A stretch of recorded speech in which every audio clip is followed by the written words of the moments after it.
मुस्लिम बेदारी कारवां जिंदाबाद। बहुत बहुत थैंक यू।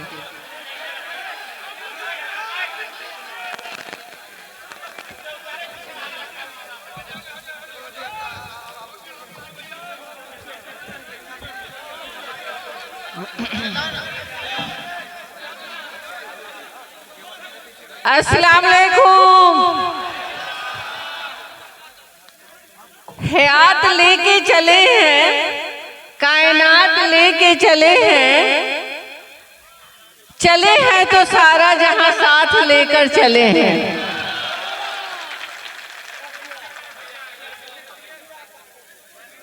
जनाब सदर नजर आलम साहब ने जो ऑल इंडिया मुस्लिम बेदारी कारवां का न्यू 2005 में रखा था, आज 18वीं हम बेदारी कारवां का फाउंडर डे मना रहे हैं। इनके हौसले को सलाम, मिथिलांचल की सरजमी को सलाम।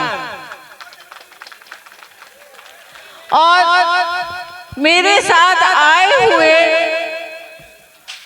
गंगा जमुनी सिवान का हमारा परिवार, यहाँ पर आए हुए सभी हमारे बड़े गार्जियन भाई और बच्चों को सलाम। मीडिया बंधु को भी तहे दिल से।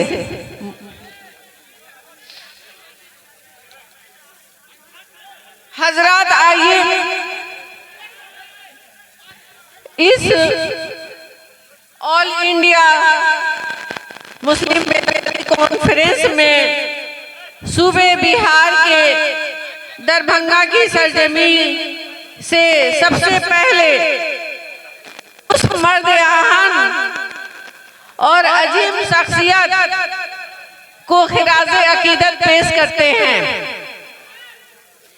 जिन्हें आप साहब कहते हैं।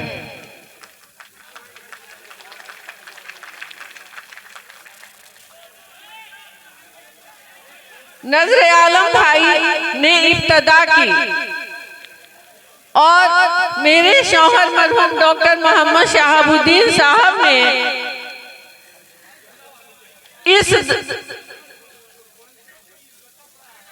इस सफर में जब चले तो सबसे पहले उनकी जो शेर थी मजरू सुल्तानपुरी की, मैं अकेला ही चला,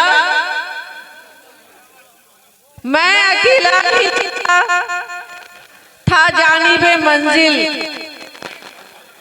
मैं अकेला ही चला था जानिबे मंजिल, मगर लोग साथ आते गए और कारवां बनता गया।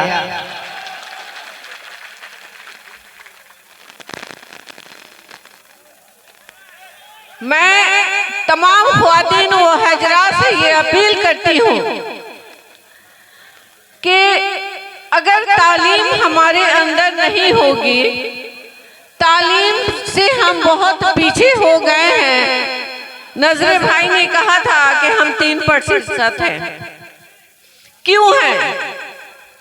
क्योंकि हमारे मजहब में भी हज़रत सल्लल्लाहु अलैहि वसल्लम ने कहा था कि तालीम हासिल करनी हो तो चीन जाए। आप ये नहीं देखें कि हमारे मुल्क में तालीम, दूसरे मुल्क में तालीम हासिल करने जाना हो तो आप जाएं। अगर हम तालीम हासिल नहीं करेंगे तो हमारी जगह कहाँ बनेगी? मुल्क के हालात को आप लोग बहुत अच्छी तरह से जानते हैं कि हम कहाँ हैं, हमें कहाँ रखा जाता है। तो इस हालात में हम कहेंगे अपने सभी भाइयों से, बच्चों से कि अपनी ख्वातीन अपने बच्चे सभी को आला से आला तालीम दे, चाहे वो सिविल सर्विस हो, MBBS हो, लेक्चरशिप हो या सिविल में कोई भी डिपार्टमेंट में नौकरी करें, लेकिन तालीम बहुत जरूरी है। अगर एक ख्वातीन तालीम याफ्ता होती है तो एक कुंबा तालीम याफ्ता होता है। हमारे वतन की तरक्की उसी वक्त मुमकिन होगी जब हम सब इस को अहद करेंगे कि हम तालीम से बेदार नहीं होंगे। हम मजहब में तालीम की अहम जरूरत है। इल्म की इब्तदा है हंगामा, इल्म की इब्तदा है हंगामा, इल्म की इंतहा है खामोशी।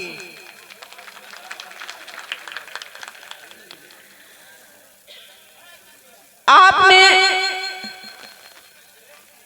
इस तरह से मेरी खैर मकदम जब मैं सिवान से चली और दरभंगे की सरजमी तक आई तो मेरे पास कोई लफ्ज नहीं थे कि मीडिया बंधु को मैं जवाब देती कि मैं क्या दरभंगा के लिए बोलूं और कैसे बोलूं, क्योंकि मुझे उम्मीद नहीं थी। उम्मीद से बढ़कर मुझे इज्जत मिली।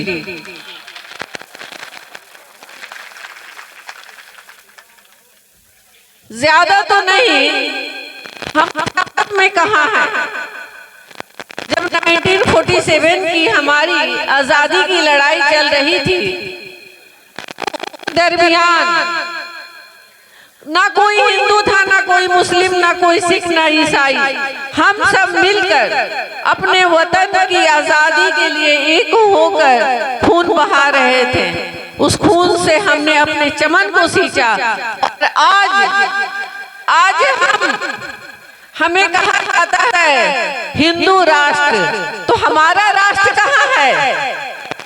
जहाँ की हमारे बाबा इस सरजमीन पे दफन हुए हैं, तो हम कहाँ जाए? ये बहुत बड़ा सवाल है। इस सवाल का जवाब हम कैसे देंगे? तालीम हासिल करके, बड़े से बड़े ओहदे के लिए तालीम हासिल करेंगे, तभी हम जवाब दे पाएंगे। जानते हैं, किसी मुकाम पर कहीं भी मुस्लिम ख्वातीन अगर पर्दे से जाती हैं तो उन्हें जाहिल समझा जाता है। उनसे हिंदी, इंग्लिश, उर्दू में नहीं बात की जाती है, भोजपुरी में बात की जाती है। मैं पहले कितनी बार इस की शिकार हुई हूँ, तो मैंने कहा सर मैं भी पढ़ी लिखी हूँ, मुझसे किसी भी लैंग्वेज में आप बात कर सकते हैं। ये हमारी अहमियत है, हमें इस नजर से देखी जाती है।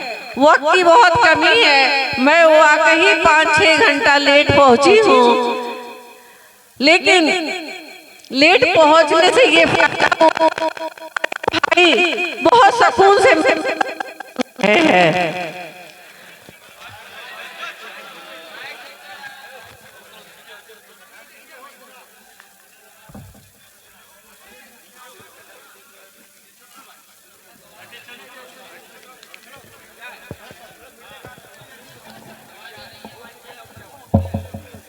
हिंदुस्तान की तमाम नौजवान और खातीन तालीम के मामले में गफलत बरतेंगे तो दुनिया को हमारा मुस्तकबिल और भी भयानक हो जाएगा।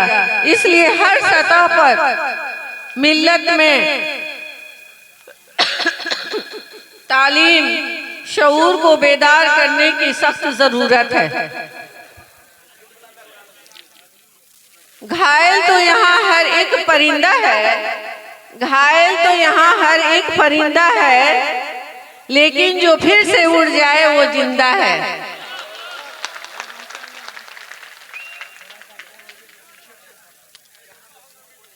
इसका अंदाजा हमें आपकी तालियों से लगता है कि पसंद नहीं आया।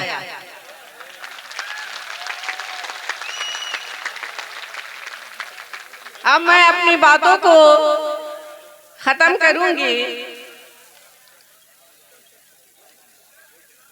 सोना से भी कीमती है हिंदुस्तान की मिट्टी, सारे जहां से अच्छा हिंदुस्तान हमारा। थैंक यू, अल्लाह हाफिज। बहुत बहुत शुक्रिया मोहतरमा हिना साहिबा को आपने सुना, और अब मुशायरा भी सुनना है हमें। हमारे दो नौजवान साथी ईद मोहम्मद साहब और अबू बशर रब्बानी साहब, मोहतरमा हिना साहब को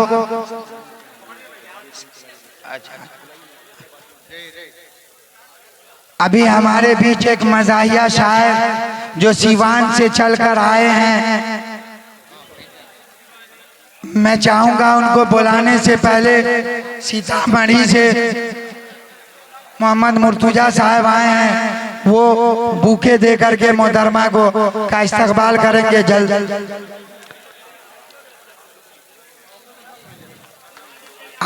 आप तमाम लोगों का शुक्रिया, चाहे वो सीतामढ़ी से आए हों, गोपालगंज, सिवान, मोतिहारी, मुजफ्फरपुर, समस्तीपुर, अररिया, सीतामढ़ी के अलावा पूरे बिहार से जितने भी लोग आए हैं और हमारे इलाकाई लोग, मैं तमाम लोगों का बेहद शुक्रगुजार हूँ कि आपने अपने नेता को सुना, अब शायरों को भी सुनेंगे। मैं अब चाहूंगा कि जाहिद शिवानी साहब आए और अपने मज़ाहिया कलाम से श्रोता को मोहब्बत भरा पैगाम पहुंचाए। जाहिद शिवानी साहब।